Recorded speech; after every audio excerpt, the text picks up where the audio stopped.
some of you have heard this story before, so I apologise. I'd lit a candle,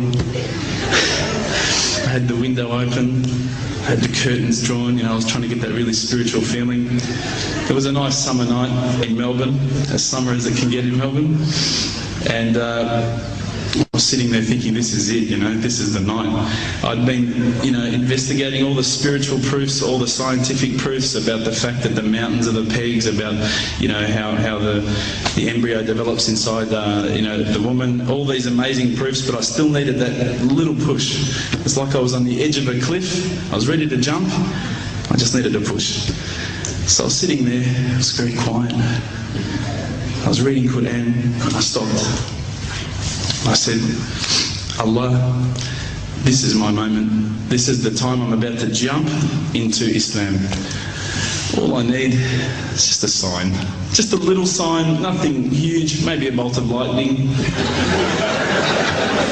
You know, maybe half the house could fall down or something, you know, just small. It's small for you, man. You created the earth, come on. So I sat there.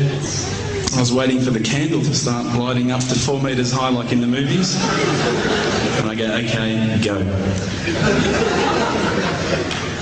And subhanAllah, nothing. Absolutely nothing happened. I was really disappointed, to be honest. So I sat there and I said, Allah, this is your chance. I'm here. I'm not going nowhere. I'll give you another chance.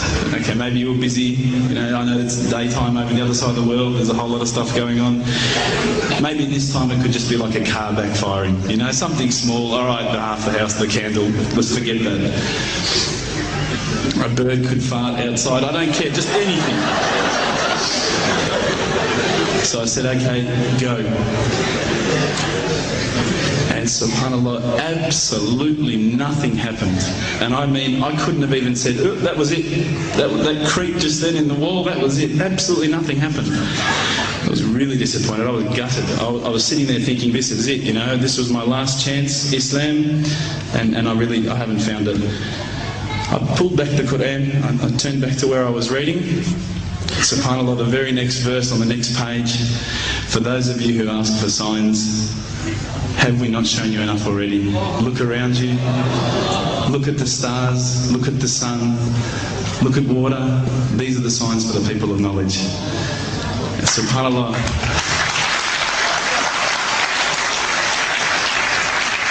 I threw the doona over my head and I pretended I was asleep. I was that scared because I couldn't believe how arrogant I'd been to want my own specific sign when all the signs had been there for me all along. The fact that we have this world, the fact that there is this creation, these are the signs for all of us. The next day I decided this is it, I'm becoming a Muslim. I'd been investigating Islam now for probably about 6 months, to be honest. I went in and I said to myself, this is it, I'm going to make shahada. I had no idea what I had to say, I had no idea what the words were. It was probably close to Isha prayer, so it would have been, you know, 7, 8 o'clock at night.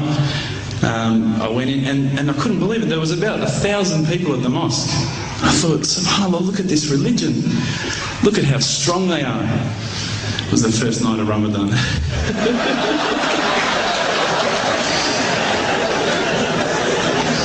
Ramadan Muslims. So I sat there and I was very nervous, I must admit. I got up and this person's going to me, you got to say these words, bro, Ashhadu. I'm going, what? Ash what?